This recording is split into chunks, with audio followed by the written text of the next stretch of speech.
In this week's readings and assignments, there were a lot of things that I connected to, some things I already knew, some things that I had me now thinking in different directions, some things that I still find a little challenging that I'm not, too sure of and still have questions on. And in the video, Engaging Children's Hearts and Minds Project Approach, it talks about engaging in community and students.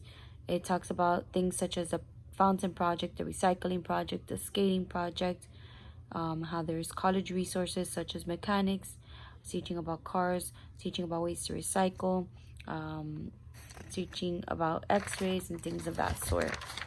Now, children engaging activities, project work done in school, shows what some children are capable of, and children express how they feel when being taught or watching something. They naturally learn a lot of times by just looking at things around them. They have reactions and facial expressions.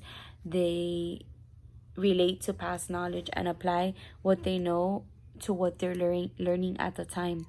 Children work together to engage, and children are willing to support each other and work together.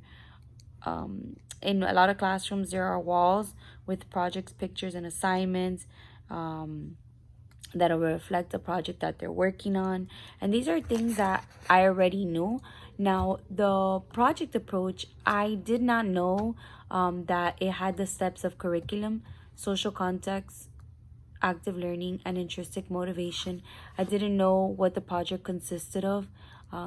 Children can build expertise working on their strengths, which I know that, but I didn't relate it to the project approach. They should be involved in groups since an early age, which we know that. A whole curriculum can be taught in a project. Children need to acquire skills and knowledge and apply to it.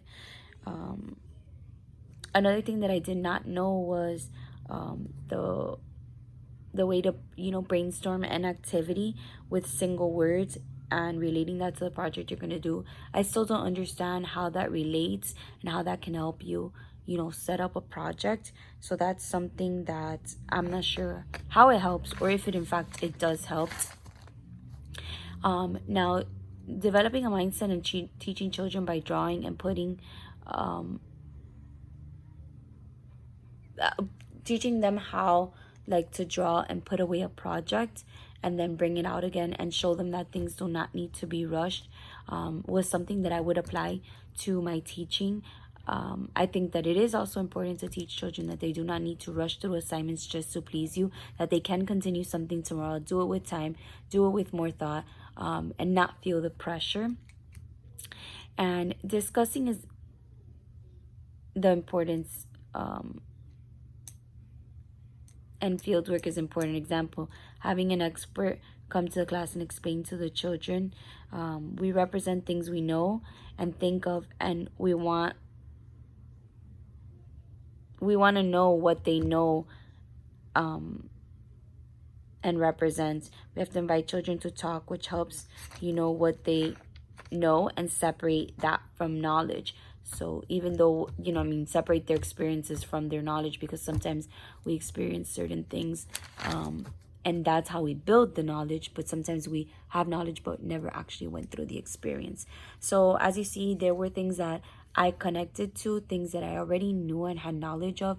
There are some things that I would like to apply to my teaching, and there's still some things that I saw in the video that I don't clearly fully understand and have questions about it. So